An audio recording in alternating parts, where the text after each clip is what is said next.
তো hello friend, চলে আসলাম আরও একটি নতুন ভিডিও নিয়ে। তো গত ভিডিওতে কিন্তু কথা বলেছিলাম সুপ্রিম কোর্ট সোমবার রায় দেওয়ার কথা ছিল, কিন্তু রায় দেয়নি। সুপ্রিম কোর্ট বলেছিল মঙ্গলবার অথবা বুধবার তারা একটি ভার্ডিক্ট দেবে, শর্ট ভার্ডিক্ট, যেটি কিন্তু বেরিয়ে এসছে। আজকের ভিডিওতে সেটি নিয়েই কথা বলবো। আমার চ্যানেল ফুটবল উইথ সৌভিকে যদি নতুন হয়ে থাকেন তাহলে অবশ্যই একটি লাইক করবেন এবং সাবস্ক্রাইব করবেন ও বেল নোটিফিকেশন আইকনটি ক্লিক করবেন, যাতে ইন্ডিয়ান ফুটবল রিলেটেড ভিডিও সবার আগে আপনার কাছে পৌঁছয়। তো আজকের ভিডিওতে কিন্তু কথা বলবো সুপ্রিম কোর্ট যে রায়টি দিয়েছে তার ফলে আমরা কি আইএসএল এর ভবিষ্যৎ সম্পর্কে এবং সংবিধান সম্পর্কে কিছু জানতে পারলাম, এবং ইন্ডিয়ান ফুটবলের রোড ম্যাপ কী হবে তা নিয়ে কিছুটা আভাস পাওয়া গেল। তো কাল বিকালে সুপ্রিম কোর্ট একটি ভার্ডিক্ট দিয়েছে, যেখানে বলা হয়েছে যে এআইএফএফ যে বিগ ফোর নামের বিডিং বড় কোম্পানিকে তারা আইএসএল এর পার্টনার কে হবে তা টেন্ডার ডাকার জন্য দায়িত্ব দেবে তাদের ওপর। কিন্তু সুপ্রিম কোর্ট বলে দিয়েছে যে এই বিড সংক্রান্ত বিষয় ও এই টেন্ডার ডাকা সংক্রান্ত বিষয় কিন্তু দেখভাল করবে অবসরপ্রাপ্ত বিচারপতি নাগেশ্বর রাও। কিন্তু এই বিষয়টি দেখবে, টেন্ডার ডাকা এবং বিডিং প্রসেস পরিচালনা কিন্তু তার দ্বারাই হবে, এটি কিন্তু সুপ্রিম কোর্ট জানিয়ে দিয়েছে। যেখানে জাস্টিস নাগেশ্বর রাও, অবসরপ্রাপ্ত বিচারপতি নাগেশ্বর রাও ও তিনি আরও দুজনকে অ্যাপয়েন্টমেন্ট করবেন এবং এই বিষয়টি দেখভাল করবেন যে বিডিং প্রসেস কীভাবে হবে এবং টেন্ডার ডাকার যে বিষয়টি। তো এটি ধরে নেওয়াই যায় যে এখানে কিন্তু একটি শঙ্কা রয়ে যাচ্ছে যে এই ইন্টারফিয়ারেন্সটা কি থার্ড পার্টি ইন্টারফিয়ারেন্স হিসেবে বিবেচিত হবে। আমি অনেক দিন আগে থেকেই যা বলে আসছি যে ফিফা কিন্তু থার্ড পার্টি ইন্টারফিয়ারেন্স মেনে নেয় না। তো এক্ষেত্রে আদালতের রায় অনুযায়ী অবসরপ্রাপ্ত বিচারপতি নাগেশ্বর রাও এই বিষয়টি দেখভাল করেন, সেটা কি থার্ড পার্সন ইন্টারফিয়ারেন্স হিসেবে গণ্য হবে নাকি হবে না, এটি কিন্তু একটি গুরুত্বপূর্ণ বিষয়।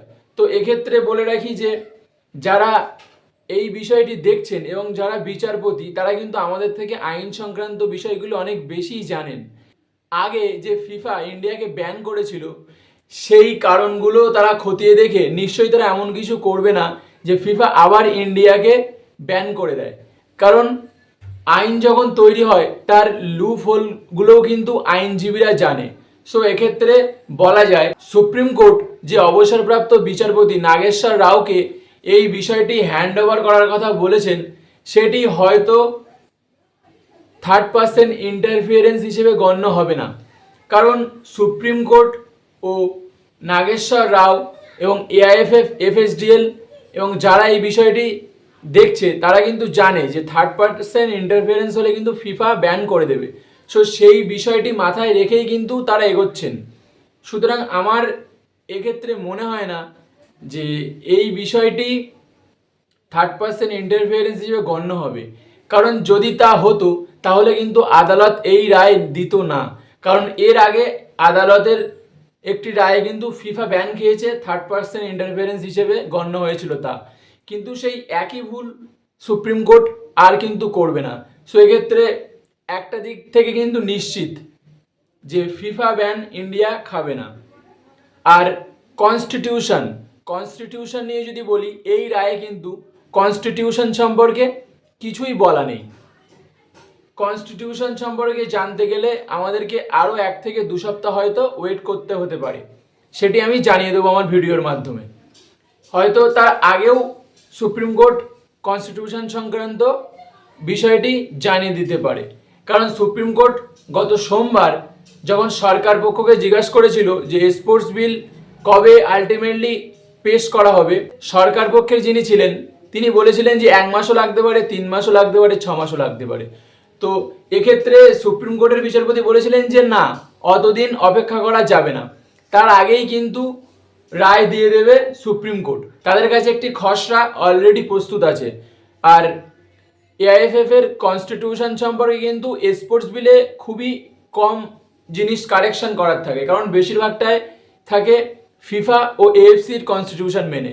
তো আশা করছি যে আদালত এই বিষয়টি গুরুত্বপূর্ণভাবে দেখবেন এবং ফিফার যে ডেডলাইন বেঁধে দিয়েছে তার আগেই কিন্তু সুপ্রিম কোর্ট হয়তো কনস্টিটিউশন সম্পর্কে একটি রায় দিয়ে দেবেন এবং ভারতীয় ফুটবলের রোডম্যাপ কী হতে চলেছে তা আমরা জেনে যাব।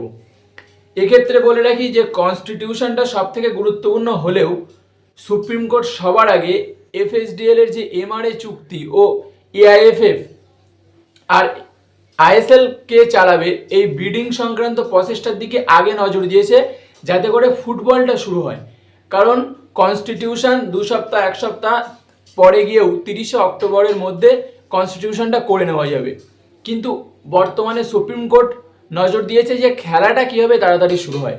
তারা কিন্তু এফএসডিএলকে বলেছে যে যে টাকাটা বাকি আছে সেটা দিয়ে দেবে, এবং এফএসডিএল অ্যাগ্রি করেছে যে 12.5 কোটি সামথিং যে টাকাটা বাকি আছে সেটি কিন্তু এআইএফকে দিয়ে দেবে, যাতে এআইএফএফ সুপার কাপটি চালু করতে পারে। তো আশা করা যাচ্ছে 15ই অক্টোবরের মধ্যে বিডিং প্রসেসটি কমপ্লিট হবে এবং আইএসএল এর পার্টনার কারা হচ্ছে অফিসিয়ালি সেটি কিন্তু আমরা জেনে যাব। আর এক্ষেত্রে বলে রাখি যে আইএসএল এর পার্টনার কারা হচ্ছে এবং তাদেরকে বলা হচ্ছে ডিসেম্বরের ফার্স্ট উইকে আইএসএল শুরু করতে হবে। তো এই আইএসএল শুরু করা সংক্রান্ত বিষয় স্পষ্ট না হলে কোনো টিম কিন্তু সুপার কাপ খেলবে না। ডুরান্ড কাপ যেমন ছোট ছোট কতকগুলি দলকে নিয়ে গঠিত হয়েছে, হ্যাঁ সেখানে মোহনবাগান, ইস্টবেঙ্গল খেলেছিল, জামশেদপুর খেলেছিল, কিন্তু সুপার কাপ কিন্তু তারা খেলবে না যতক্ষণ তারা আইএসএল সম্পর্কে নিশ্চিত হচ্ছে। তারা কিন্তু সুপার কাপ খেলবে না, কারণ সুপার কাপের জন্য তারা বিদেশি প্লেয়ার এবং ভালো ভালো প্লেয়ার সাইন করবে, এটি কিন্তু বোকামি হবে যদি না আইএসএল হয়। আইএসএল সম্পর্কে তারা সিওরিটি পেয়েই তবেই তারা দল গড়বে ফুটবল মরশুমের জন্য। কারণ একজন ইনভেস্টার এত টাকা ইনভেস্ট করবে কিন্তু তার কোনো নিশ্চয়তা নেই, এটি কিন্তু ছেলে খেলা নয়। কারণ আইএসএল যদি না হয় তাহলে তারা কেন প্লেয়ার রিক্রুটমেন্ট করবে? যদি আইএসএল সংক্রান্ত বিষয়টি স্পষ্ট না হয় তাহলে কিন্তু সুপার কাপ শুরু হবে না। সেই জন্য আদালত খেলাটা যাতে শুরু হয়, মাঠে বলটা যাতে গড়ায়, তার জন্য এই চুক্তি সংক্রান্ত ও এই বিড সংক্রান্ত যে টেন্ডারের বিষয়টি আছে, আলটিমেটলি আইএসএলটি কারা পরিচালনা করবে তা কিন্তু টেন্ডার ডেকে বিডিং অর্ডারের মাধ্যমে হবে। এটি সবার আগে নিশ্চিত করার জন্য সুপ্রিম কোর্ট আগে নজর দিয়েছে আইএসএল এর দিকে। কনস্টিটিউশনটা কিন্তু 30শে অক্টোবরের মধ্যে আগে করেই দেবে সুপ্রিম কোর্ট, এতে কিন্তু আশা করা যায়। সো সুপ্রিম কোর্ট যদি পরবর্তীকালে আরও কিছু রায় দেয় এবং দেবে, কারণ এখনও সম্পূর্ণরূপে কিন্তু রায় দেয়নি সুপ্রিম কোর্ট। হ্যাঁ, রায় দেয়নি বলতে শুধু কনস্টিটিউশন সংক্রান্ত রায়টা বাকি আছে।